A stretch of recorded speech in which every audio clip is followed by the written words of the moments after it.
This is the Mas, irmãos, moment. que Deus abençoe a todos em nome de Jesus. Irmãos,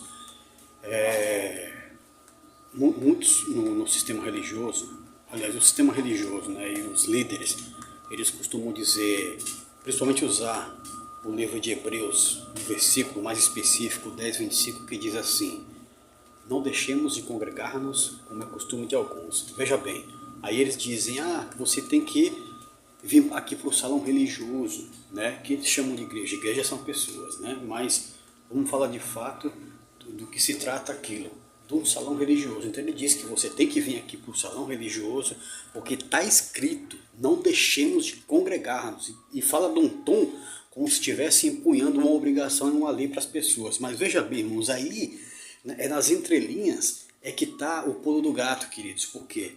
Porque nós acreditamos que foi o apóstolo Paulo que escreveu o livro de Hebreus, embora não se sabe ao certo quem é o autor do livro de Hebreus, mas vamos colocar assim, acreditando que foi o apóstolo Paulo que escreveu.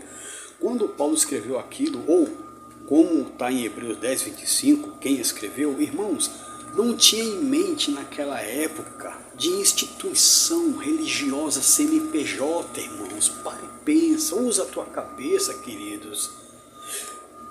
Se foi Paulo que escreveu, lá em Hebreus 10:25, quem escreveu tinha em mente, irmãos, a instituição Assembleia de Deus? Tinha em mente o salão religioso, o Brasil para Cristo? A Deus e Amor, né? A famosa, rígida Deus e Amor? Tinha, irmãos.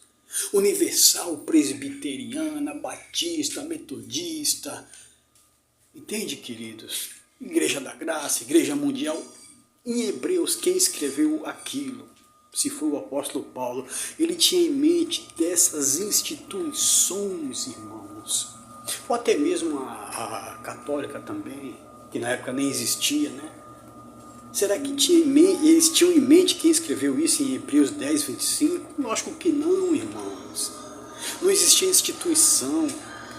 Você não vê na Bíblia, por exemplo, fazendo menção a um local com um nome onde os apóstolos se reuniam com as pessoas. Irmãos, o fato de se reunir não é num local específico como é hoje, mas era o fato de se reunir em Cristo. E se era pelo fato de se reunirmos, como diz Hebreus 10:25, não deixemos de congregar-nos. O que é congregar-nos, irmãos? É você num dia específico lá num salão. Eles não tinham em mente de salão religioso, queridos, mas é o fato de se juntar. E se é o fato de se juntar, isso você pode fazer em qualquer lugar, na tua casa, com a tua família, como eu faço. Pode ser na rua, pode ser um dia numa praça, ou marcar um lugar na beira da praia, né? Ou até mesmo no shopping. Vamos marcar um dia, a gente vai no shopping lá, vamos falar do Senhor, levar a Bíblia. Sem problema, irmão, debaixo de uma árvore, no piquenique, o fato de se reunir. E se não tiver ninguém, de repente ninguém onde você mora, ou ali perto de você, na sua vizinhança, ou até mesmo na sua família, ninguém compartilha da sua fé, se reúna com Deus. O que Jesus falou? Entra no teu quarto, quando orar, entra no teu quarto, fecha a porta e fala com teu pai que está em secreto e ele te abençoará. Se você não tiver ninguém, que se reúna você e Deus. O importante é a tua comunhão com Deus. Entende, queridos? Mas por que eu estou dizendo isso? É que o sistema religioso, eles querem escravizar as pessoas. Mas sabe por quê, irmãos? Isso tem um motivo. Por quê? Porque os líderes religiosos, eles dependem de pessoas ali na empresa deles.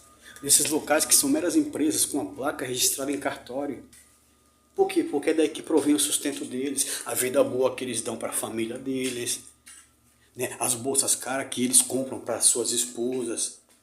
As roupas caras que a dondoca da esposa do líder religioso gosta de usar com dinheiro que, se você frequenta um lugar desse, você dá enganada em forma de dízimo, que nem era dinheiro, era alimento e já existia dinheiro. Eu tenho vídeos aqui no canal falando sobre isso, sobre o dízimo.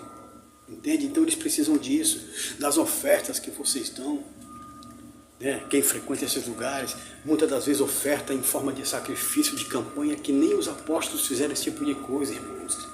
Essas práticas que nós vemos hoje, nesse modelo dessas instituições, que eles chamam de mentirosamente, erroneamente de igreja, que igrejas são pessoas. No Novo Testamento Deus não habita mais em templos feitos por mãos de homem, inclusive nem em salão religioso, instituição religiosa Jesus entrou.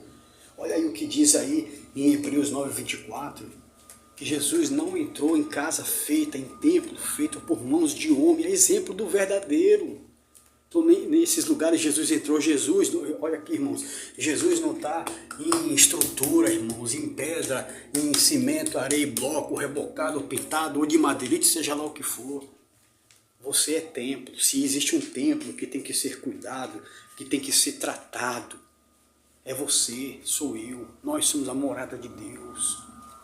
Deus habita na gente, no nosso coração, na nossa vida, na nossa alma, no nosso corpo, na nossa mente. Você, na nova aliança, é a casa de Deus. Você não tem que ir, quando te ensinam mentindo, quando o teu líder religioso, ir lá na casa de Deus. É mentira, é mentira. O pecado da mentira nesse meio é muito comum, irmãos. Você não tem que ir lá, porque você é a casa de Deus. Como é que você vai na casa de Deus se você é? Deus está onde você está, porque você é a casa de Deus. Põe isso na tua mente. O sistema religioso te engana. O sistema religioso manipula, os líderes religiosos manipulam a Bíblia para te enganar. E no final de tudo isso, sabe qual é a intenção? De viver do teu dinheiro. Você tem que trabalhar a semana todinha para dar dízimo para esse sem vergonha que mente para você, manipula a palavra de Deus dizendo que você tem que dar dízimo, coisa que nem os discípulos pediram, nem os discípulos da nova aliança pediram dízimo para mais ninguém, irmãos. Isso não existe mais, na nova aliança acabou. O que existe agora é nós vivermos em comunhão com o Senhor, sendo nós o templo de Deus. Não é o que diz a palavra de Deus, que nós somos o templo, a morada onde Deus habita? Então, irmãos, então veja como eles pegam esse versículo, principalmente que diz: não deixemos de congregar, para dizer que você tem que estar aqui na construção, onde é a casa de Deus. Mentira. Mentira, irmãos, porque Paulo não tinha em mente instituição, concreto, bloco, cimento, construído, coberto com telha e com a plaquinha, não. O fato de congregarmos é se reunir. Será que se alguém perguntasse para Paulo na época: Paulo, onde a gente tem que congregar? Sabe o que Paulo ia responder? Onde você quiser, onde vocês quiserem. Porque aí na praia vai, o importante é estar com Jesus, o importante é estar em nome de Jesus, congregado, juntado em nome do Senhor. Será que Paulo ia mandar ir aonde? Com essa confusão, com essa Babilônia que existe hoje aí, que cada instituição fala uma coisa, cada um tem uma doutrina, tem um dogma, cada um tem uma rédea que coloca nas pessoas para prender, amordaçar as pessoas. Irmão, se liberte disso. Você precisa de Bíblia, você frequente a Bíblia. Hoje eu só frequento a Bíblia. Frequente você somente a Bíblia, a palavra de Deus. Se você quiser conhecer a verdade, o único lugar onde Deus está revelado é na Bíblia, na palavra dele. Não se esqueça, Paulo não tinha em mente instituição religiosa, mas ele tinha em mente em se reunir, independente de onde, mas aonde o Senhor teria que ser glorificado e adorado. Hebreus 10:25 se trata disso. Então não se deixe enganar, não se deixe se tornar prisioneiro do sistema que quer te aprisionar com uma só intenção, de usufruir do que você tem. Se você não é inscrito, se inscreve no canal, deixa o like e até a próxima. Palavra do Senhor para abrir os teus olhos e para o teu coração, em nome de Jesus.